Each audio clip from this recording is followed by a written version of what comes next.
అందరికీ షలోమ్. తోరాను గ్రీకులోకి అనువదింపబడిన రోజు గురించి ఇప్పుడు మనం తెలుసుకుందాం.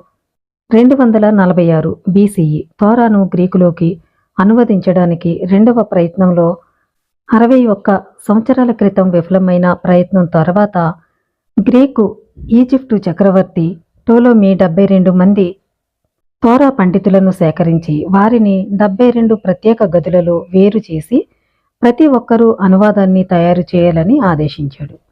246 BCEలో తోరాను గ్రీకులోకి రాయాలని చెప్పి గ్రీకు చక్రవర్తి అయిన టోలోమి 72 మంది రబ్బీల్ని సేకరించి వారిని 72 వేర్వేరు గదుల్లో పెట్టడం అనేది జరిగింది.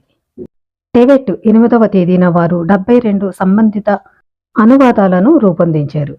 246వ సంవత్సరం టెవెట్టు అనే 9వ నెలలో 8వ తారీఖున 72 మంది రబ్బీలను ఆయన తోరాను గ్రీకులోకి రాయమని ఆదేశించడం జరిగింది.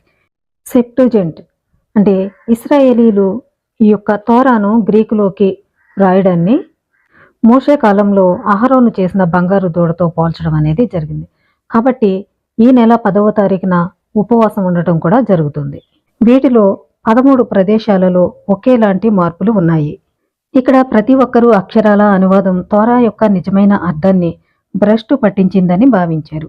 ఈ గ్రీకు అనువాదం టెవెట్ నెల 8వ తారీఖున జరిగింది. ఎందుకంటే ఈ అనువాదం యొక్క హానికరమైన ప్రభావం గురించి భయాన్ని వారు వ్యక్తం చేయడం అనేది జరిగింది. 246 BCE 9వ నెల 8వ తారీఖున తోరాను గ్రీకులోకి అనువదించడం జరిగింది. ఇలాంటి యూదు చరిత్ర గురించి మీరు ఇంకా తెలుసుకోవాలనుకుంటే నా ఛానల్ని సబ్స్క్రైబ్ చేయండి. అందరికీ షలోమ్.